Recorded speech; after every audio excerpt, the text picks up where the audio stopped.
আসসালামু আলাইকুম দর্শক, শুভেচ্ছা নেবেন বেসিক স্কুলের পক্ষ থেকে। আমি নিজামুদ্দিন হিরো।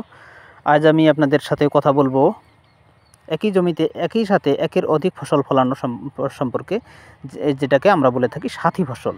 সাথী ফসল কী এবং এর গুরুত্ব, এই বিষয়ে আজ আমি কথা বলবো।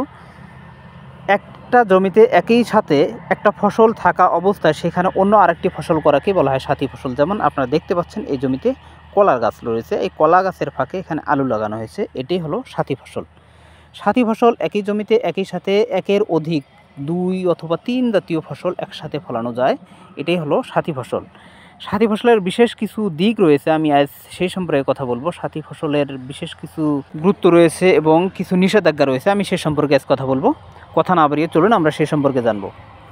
এই সাথী ফসল একটা জমিতে একটা ফসল ফলানোর পর এরপরে আপনি কখনো লতা জাতীয় কোনো ফসল এখানে করবেন না।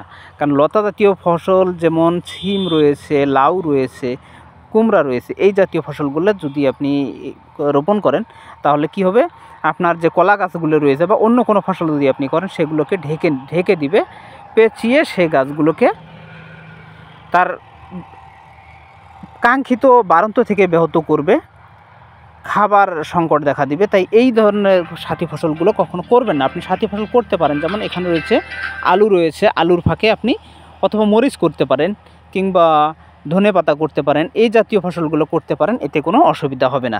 সাথী ফসল যেন 90 দিনের বেশি দীর্ঘমেয়াদী না হয়। 90 দিনের অধিক দীর্ঘমেয়াদী হলে তাহলে আপনার যে মূল ফসল সেটাকে নষ্ট করে দিবে। আর সাথী ফসলে এমন কিছু ফসল আছে যেমন শাক জাতীয় ফসল রয়েছে, এই জাতীয় ফসলগুলো সেখানে করবেন না। এজন্য করবেন না, আপনি কলা গাছে বা অন্য কোনো ফসলে যে স্প্রেটা করবেন, এই স্প্রেতে ওই যে সাথী ফসল রয়েছে সেগুলো অত্যাধিক নরম মানের যে সবজিগুলো সেগুলো করবেন না। করলে তাহলে কী হবে, স্প্রেতে ওই স্প্রেগুলোকে সইতে পারবে না, ওটা পুড়ে যাবে। তাই এই ধরনের সাথী ফসলগুলো কখনো এই শক্ত কোনো ফসলের সাথে এই ধরনের সাথী ফসল করবেন না। আপনি করতে পারেন, যেমন আলু করছেন, আলুর ফাঁকে আপনি দিতে পারতেন ধনেপাতা দিতে পারতেন কিংবা পেঁয়াজ লাগাইতে পারতেন। এই জাতীয় সাথী ফসলগুলো অনায়াসে করা যায়, এগুলোতে কোনো সমস্যা হয় না। মূল ফসল স্প্রে করার সময় সেদিকে খেয়াল রাখবেন যাতে আপনার সাথী ফসল সেই স্প্রের পাওয়ারে যাতে নষ্ট না হয়ে যায়, এরকম পাওয়ারের কোনো ঔষধ স্প্রে করবেন না।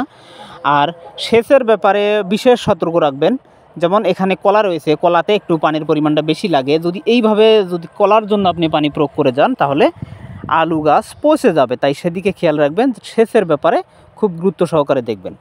আর সারের ব্যাপারে কখনো সার এলোপাতারিভাবে ছিটাবেন না, কারণ কলাতে যে পরিমাণ সারের প্রয়োজন এই পরিমাণ সার আলুতে নাও লাগতে পারে। সেজন্য সার আপনি কলাতে দিবেন, কলার গাছের চারপাশে গর্ত করে সার দিবেন, যাতে এই সার যেন আপনার সাথী ফসলের কোনো বিক্রিয়া করতে না পারে। আজ এ পর্যন্ত। আমরা যেহেতু একটা জনসংখ্যা ঘনত্ব বহুল দেশে বসবাস করি, তাই আমরা সাথী ফসলের দিক নজর দেব, এই দিকেই আমরা বাড়তি উপার্জন করি।